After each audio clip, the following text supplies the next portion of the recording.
Hey everybody, this is Dark Side Elite here, and I got a video to do because I just finished watching the last episode of Titans. It was, let me see real quick. Um, it was episode 6.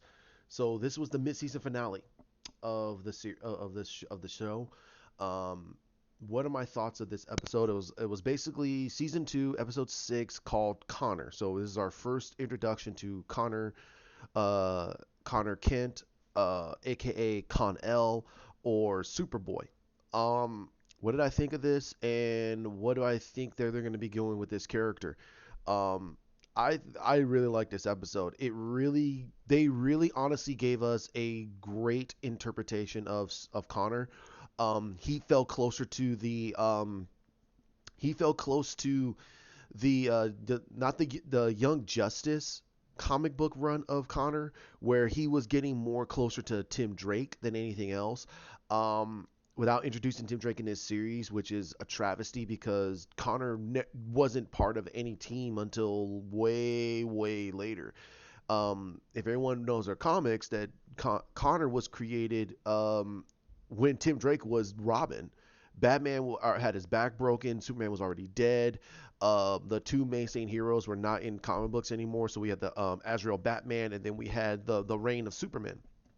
So Tim Drake was Robin at the time, and but back to this episode, they did a really good job of it. They mixed a lot of modern Connor after 2000, and they redid a lot of the backstory. Um, Not a lot of it, but a good amount of it, where they basically answered a lot of the questions of why was Connor capable of using his powers to that level of extent. Now, I believe in the comic books, in the earlier comic books, they just said that he's just able to do it. Okay. Later, they said that that Cadmus implanted during his growth in his embryo, that he was implanted with the xenomorphs. So they were actually able to implant all these memories into him, that he went through all this level of training. So the moment that he was a little child, he was actually able to control his powers to the extent of Superman. So he had like basically 20 years of knowledge junked into his head. And of course, he had a lot of Lex Luthor's intelligence junked into its head. So he was a good bend of it. But in this one, they did a really good job of it, saying that it's genetic memory. He has genetic memory, and he has muscle memory. So with all the experiences that he has, because of the the genetic disposition between both Lex and Superman, that he was able to have all this knowledge into his head. He doesn't have the understanding. So basically, he has the intellect, but he doesn't have the wisdom. Um, Two, because of Superman's abilities, he's actually able to use his abilities to a way better extent than what Superman was at his age. So he has way better control over his powers. The only thing he has Lex's unbridled fury and rage and anger. So he doesn't have Lex's intellect that keeps it kind of toned down a little bit. But he does have Lex's explosive anger and rage. Um, so that's gonna be something that they're gonna play with a little bit later in the series, which I think that they should do. That's really cool. And also they have another massive power hitter. I mean, Starfire is extremely powerful, but she is no match when it comes to pure unadulterated power and strength over Connor. Connor in this iteration is probably going to be the closest we're going to get to a Superman on the series. That's pretty much what we got here. We got Connor as the closest we're going to have to Superman. Now, I think that they're going to keep him with the leaping tall buildings with a single bound. I think that he doesn't have the full levels of his strength because if they keep it close to the way they created him, especially in the modern, he doesn't have the full lengths of Superman's abilities. He has the leaping tall building is a single bound. He has the eyes. He has the X-ray vision. He has the super breath, the invulnerability, and the super strength. But he doesn't have the flight, and he doesn't probably have the memory recall and all that other certain level abilities that Clark has, because he's a full genetic Kryptonian. Connor is a what is considered an abomination. Um, by Kryptonian standards, because he's almost in the same vein as Doomsday. But Connor has half blood in him, so he doesn't have all of Superman's abilities. Now, we don't know what Jonathan Kent, which is in the comic books right now, what he's truly capable of, because Jor-El said numerous times that Connor can become stronger than even his father. So we don't know what the half blood of a Kryptonian can do. So that's why I say that they're going to play with it a little bit more to see what they can do with it, and what that means for any future developments for Connor's character down the road, with especially with the writing that's going on in the comics with Superman's legitimate genetic son. So we're going to find out how that's going to transpire. Um, what do I think they're going to do with no? They introduced Mercy Graves, and they race bended her. They turned her into a mixed race. So she's a mixed race. I don't care. I don't care. Mercy Graves is not that pivotal to anything, and it's whatever. The actress is gorgeous as hell, but but you can see that it's Mercy. They introduced a woman. Her name is Eve Watson. She looked very um the character was good. But I thought that they were gonna play that Helga Jace, where she was more in tune with the fact that she created this phenomenal specimen, and she's gonna let her morality get jumped right out the window. But they didn't do that. They actually did a really good job with her. They showed that she was very, very upset over the fact that they did this, and she went back to the scientific prognosis that most scientists have, that once they have that idea, they want to see if it can work. But she knew deep down her morality basically said that this was wrong. You genetically created a powerful individual, a powerful specimen that by genetic laws should not be created artificially. It should be biologically created.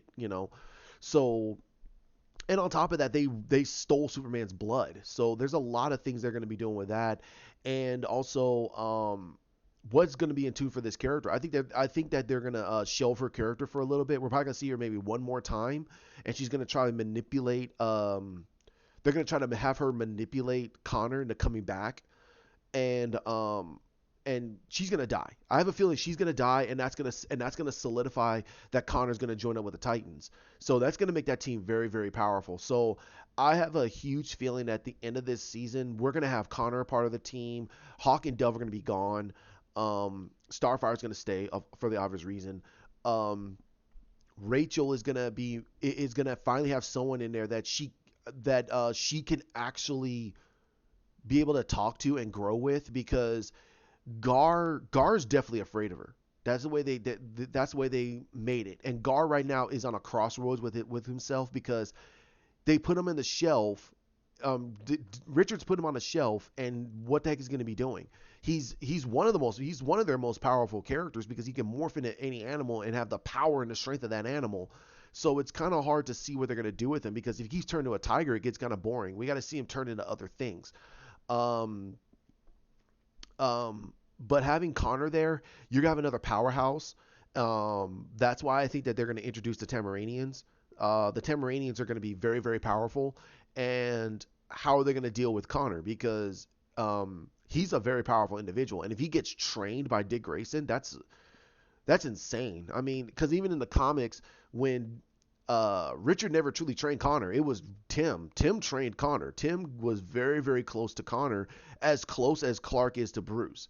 That is how close it was a parallel, because Connor was more stoic and kept away, while Tim was more in his face, trying to be his friend and being very close to him. Because when Connor died, Tim was broken, and Connor did die in the comics before. That's why when they did the Brightest Day comic book, and they brought Connor back to life, it was profound how that happened, because Tim was very happy. His best friend is back.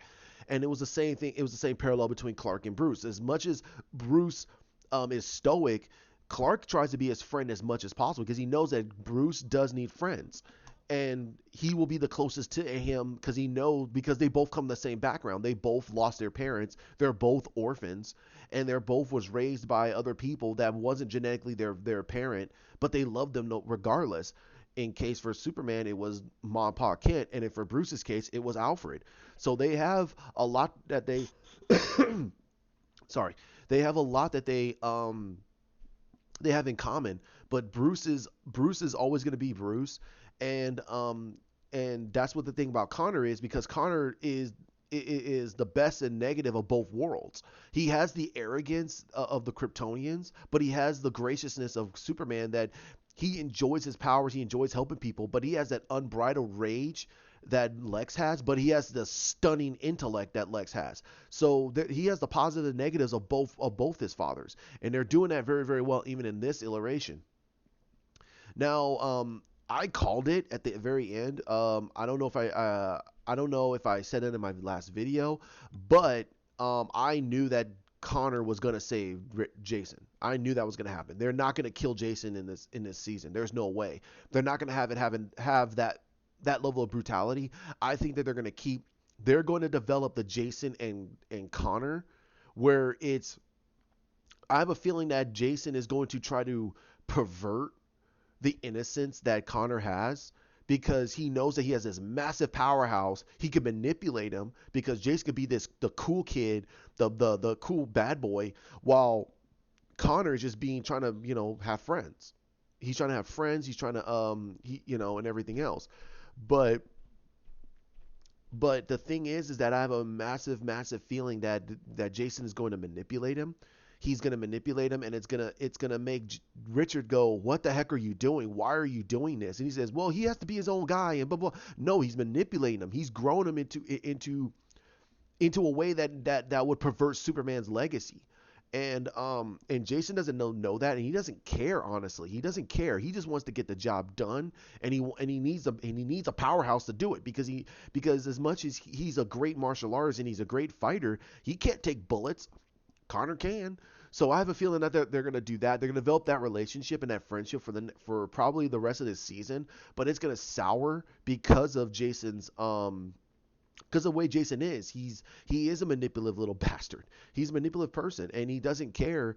And he's thinking that, hey, we all need to be badasses and take down these villains. He wants to be a hero for hero's sake, but he's not being a hero to save people's lives. He's just being a hero because just to be a hero. So I have a feeling that there's going to be a lot of turmoil that's going to be building and growing, and then on top of it, there's the strained relationship between him and Rachel, and Rachel's going nutty buddy with her powers, doesn't know what the hell's going on. I also have a huge feeling that Gar is going to have a lot of problems, and he doesn't know where he's going to fit in with this group. And now they got Connor in there, who's a bigger, handsome, strapping young man, and Rachel's sitting there probably going to get all googly-eyed and blushing around him, and it's going to start a lot. It's going to start a lot of conflicts. So I have a feeling they're going to do a little bit more of that drama, teen angst. I hope they keep it at a subtle minimum and just get down to the grittier of the story, which is about Deathstroke and what he's going to do, and then Rose and all this other stuff. So I have a feeling Connor is going to bring in a lot more of the teen drama into the mix, but he's going to have that action-packed ability because he is Superman. He is basically Superman. He doesn't fly, but he's Superman. So now the episode also had a lot of action packed in there, especially the scene where Connor is confronted by the Cadmus by Lex's guards, no Lex's men, and inside of inside of an individual's house, and he takes them all out. He kills them all. Now there is a part in the episode where he starts to have all these memories. Now he has a memory of Lex, and we know it's Lex. I mean, anybody who knows anybody, because I mean, it is Lex. He's a mixture of Lex and Superman's blood. So, like I said earlier, he has genetic memories of both of these guys. Now he started having memories, and he went to Kansas, and went to a farm, and you thought, oh, he went to the Kents. Okay, that would be great. Nope, he went to a Luthor farm, and that is a hallmark to the older classic Superman, because in some of the original texts, Lex comes from Kansas. He comes from Kansas. He lived in the same town as Superman for a little while. They were friends. They were friends when he was a kid, and they kind of revisited that in later iterations of Superman to say, hey, they were friends.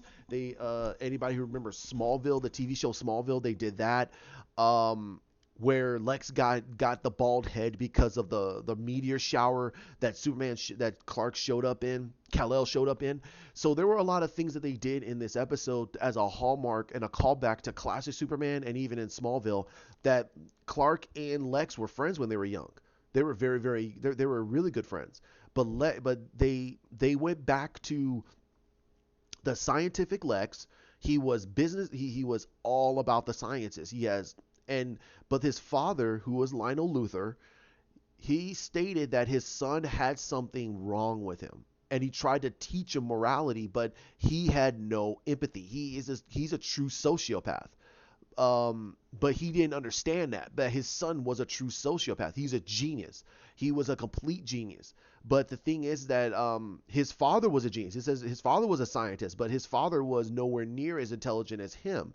So they're instituting that Lex has sociopathic tendencies with a narcissistic complex.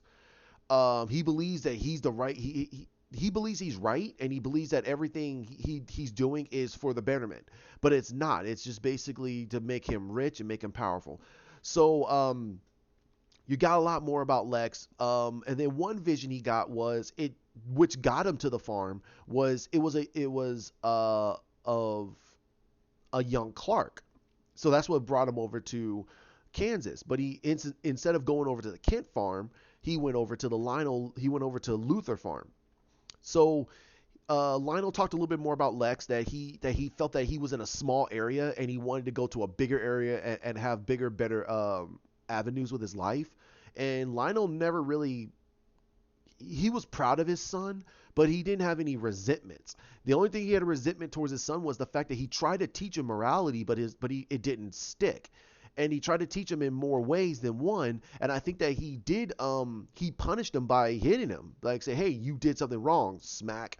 And Connor couldn't understand that because again, they tried to institute that Connor has the he has the emotional intellect of a child. So he doesn't understand. Like again, he has great levels of knowledge, but a very small amount of wisdom. So he doesn't have true understanding about anything. But they did a really good job in this episode. And where do I think they're going with this? I think they're going to build the 90s Titans, and they're going to mix it in with the more modern Titans. So I have a feeling at the end of the season, we are going to get Nightwing in his suit. We're going to get Starfire, and we're going to get Raven, and we're going to get Gar. We're going to get I think that the actress that's playing Donna is going to stick around for a little while, but then she's going to leave. And I don't think she's going to leave the show, but I think that they're going to shelve her character for a little bit. Same goes for Hawk and Dove. And I think Jason's going to join in too. And I think and with Connor, and they're going to try to take down Deathstroke, and then they have to deal with the Tamaranians are going to be coming. So I think that they're going to build up for that, and I have a huge feeling that next season we're going to see more of that. Trigon's not dead.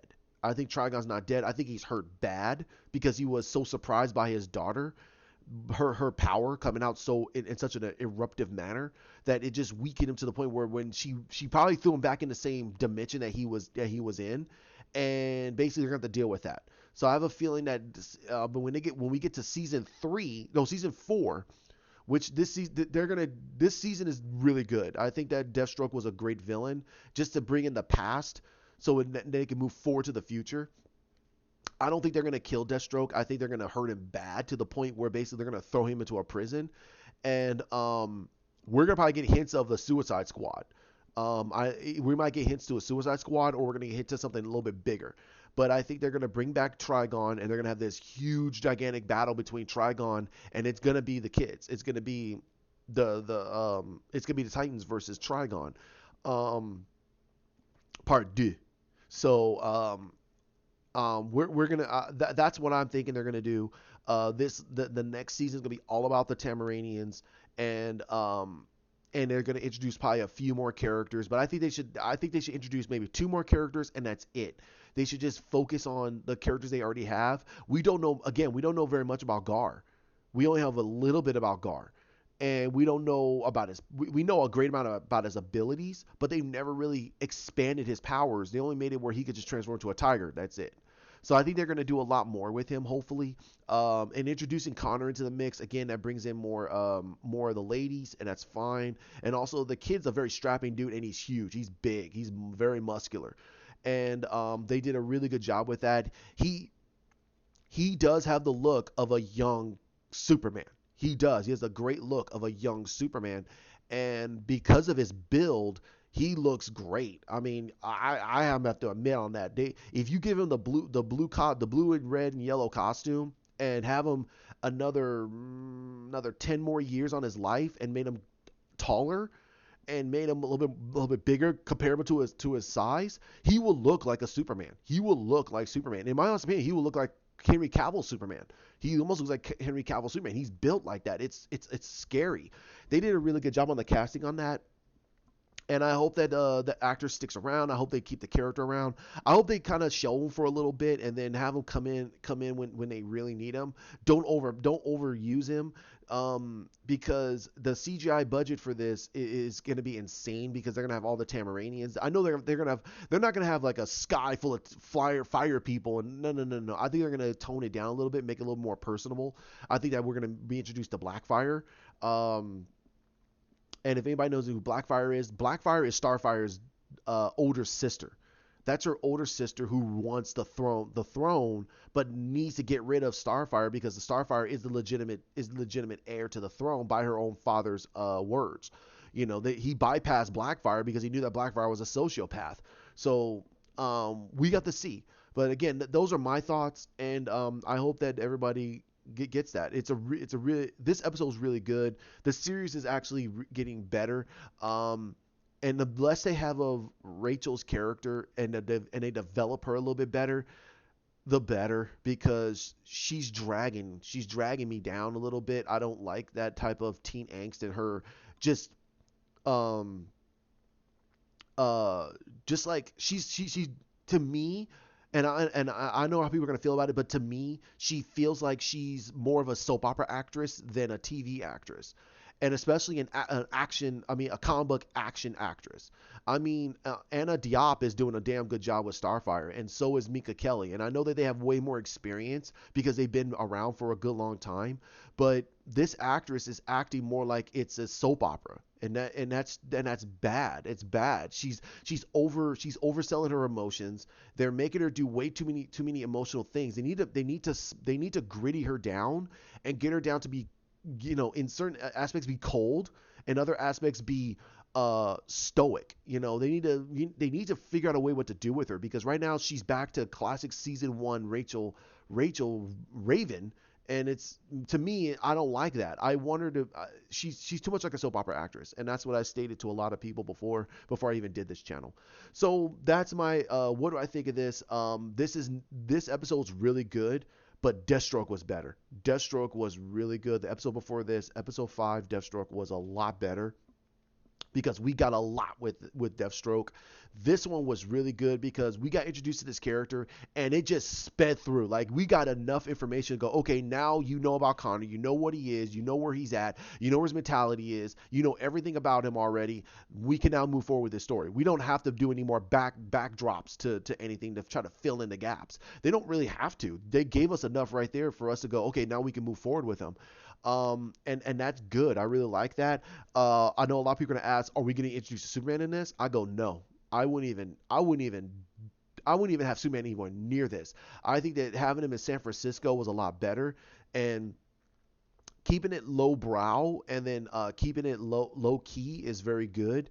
I think that if they're ever to do Superman, have a silhouette of him flying above them all, and then you see Connor just looking up at him, and then they cut, and they come back, and they say that Connor talked to Superman and he left with him, and you're like, oh, okay. And he's gone for like a few episodes, and then when he comes back, he's much better of a character, because Superman they were able to talk and get it all out, and blah blah blah blah blah.